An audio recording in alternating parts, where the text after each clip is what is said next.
Hi guys, I'm Nicole Banyacsky, and for this week's informative speech, I have decided to do mine on diet pills. The reason why I chose diet pills are because many people take them not knowing the risks or facts or what they actually are made of or even came from, and they're really not all good for you at all. Have you ever tried losing weight but had a tough time accomplishing it? Many people have this problem, so they decide to try diet pills. When people going to the store like GNC, Vitamin World, looking for diet pills, they don't really find out the risk of taking them. The salesperson just actually tries to sell it to you and not really telling you what is in them. So many things are bad when it comes to taking these pills that no one knows the risks of because they just want to lose the weight, which happens to many people more than what we actually could know. Diet pills were actually created by the Stanford University physicians, and it contains a chemical known as DNP or even dinitrophenol. DNP actually affects how the food energy breaks down in the body, and when you take it, it makes the food turn into heat that leaves your body rather than turning into the extra fat, which throughout the day when we eat, any extra calories that you intake turns into fat that nobody really wants. The very first diet pills became available in the late 1800s and were based on thyroid extract, increasing the metabolic rate. The pills had side effects which people don't tend to know about or care, which are considered abnormal heartbeats, increased heart rates, weakness that they feel, sometimes even chest pains, can bring up your blood pressure, causing heart attacks, strokes, and can sometimes, because of all those, lead to death, which is not good at all.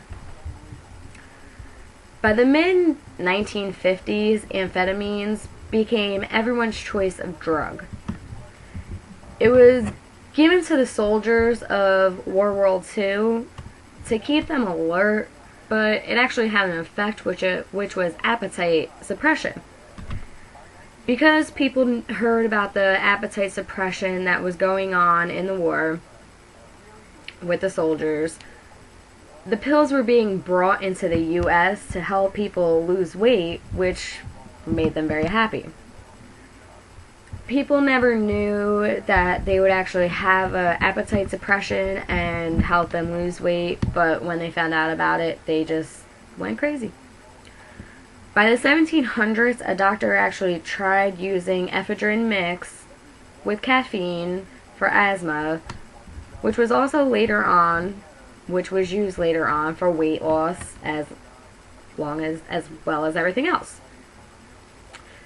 In today's century, diet pills are mixed with many things, including all of the other drugs that I have just mentioned, and some more that we don't even know what is actually in them unless you read the detailed labels and look more into it, which even then it doesn't tell you sometimes how much milligrams or grams it is exactly in that pill.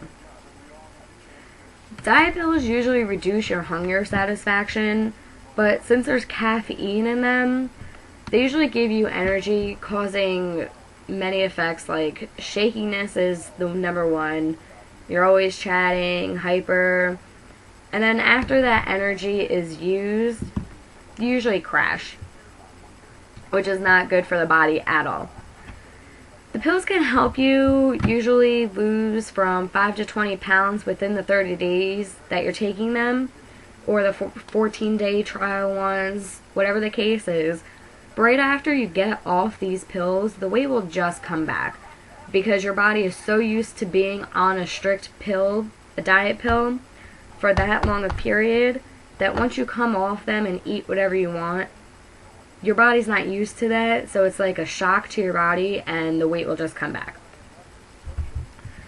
Diet pills sold over the counter doesn't really mean they're safe just because they are sold over the counter and not through a physician. A lot of the over-the-counter pills actually cause some fatal reactions. The pills can also interact with any other pill that you may be taking, which could lead to a heart disease. People need to be aware of when taking diet pills is that you can be addicted to them.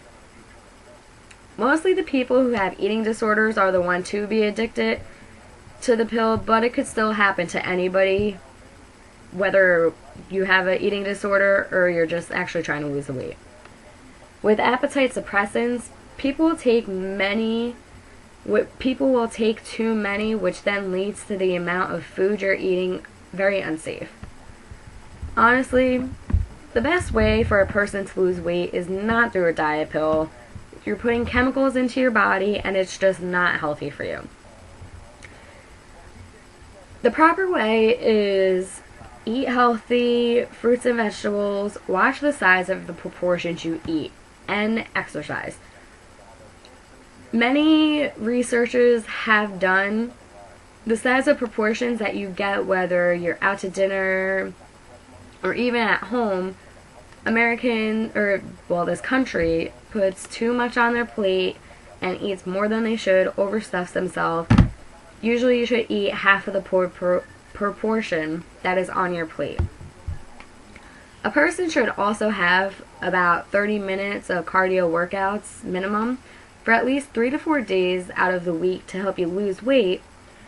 And what even helps better is it helps with your heart rate. Interval training is another healthy way to lose the weight without the risk of taking these pills. If you plan on taking diet pills, you should definitely see a doctor, and they could tell you what is good for your body and what is not, and they might also help you come up with a different suggestion than to take diet pills, and it can also be a healthier way. So I hope you enjoyed my informative speech. Thanks.